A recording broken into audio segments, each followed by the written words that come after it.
ಸಾಂಬಾರ್ಗೆ ಏನೂ ಇಲ್ಲ ಅಂತ ಬಂದಿದ್ದೆ. ಒಂದು ಸ್ವಲ್ಪ ನುಗ್ಗೆ ಸೊಪ್ಪು ಇಟ್ಕೊಂಡೆ, 3 ಬೆಂಡೆಕಾಯಿ ಸಿಕ್ದು. ಇಲ್ಲಿ ನೋಡಿ ಪಪ್ಪಾಯ ಹಣ್ಣಾಗಿದೆ. ತುಂಬ ಸ್ವೀಟಾಗಿರುತ್ತೆ ನಮ್ಮ ಗಿಡದ ಪಪ್ಪಾಯ. ಎಷ್ಟು ಸ್ವೀಟ್ ಅಂದರೆ ಒಳ್ಳೆ ಸಕ್ಕರೆ ತಿನ್ನಂಗೆ ಅದೈತೆ. ಸಿಕ್ಕಾಪಟ್ಟೆ ಸ್ವೀಟು.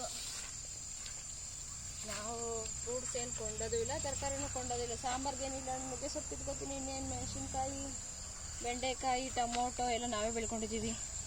ಇದು ಬ್ಯಾಡಗೆ ಮೆಣಸಿನ್ಕಾಯಿ, ಇದು ಬಜ್ಜಿ ಮೆಣಸಿನ್ಕಾಯಿ, ಇದು ಗುಂಟೂರು ಮೆಣಸಿನ್ಕಾಯಿ. ಹಾಂ, ಇಲ್ಲಿ ನೋಡಿ, ಇದು ಗುಂಟೂರು ಮೆಣಸಿನ್ಕಾಯಿ. ಏನು ನಮ್ಮ ಸಂಸಾರಕ್ಕೆ ಏನು ಬೇಕಾದನ್ನು ಸ್ವಲ್ಪ ಸ್ವಲ್ಪ ನಾವೇ ಬೆಳ್ಕೊತೀವಿ. ಇದೇ ಇವತ್ತು ನನ್ನ ವಿಡಿಯೋ. ಹಬ್ಬಕ್ಕೆ ಬಾಳೆಗೊನೆ ಬಂದಿದೆ. ಹಬ್ಬಕ್ಕೇನು ಬಾಳೆಗೊನೆ ಕೊಂಡಲ್ಲ, ಅಮಾವಾಸ್ಯೆಗೆ.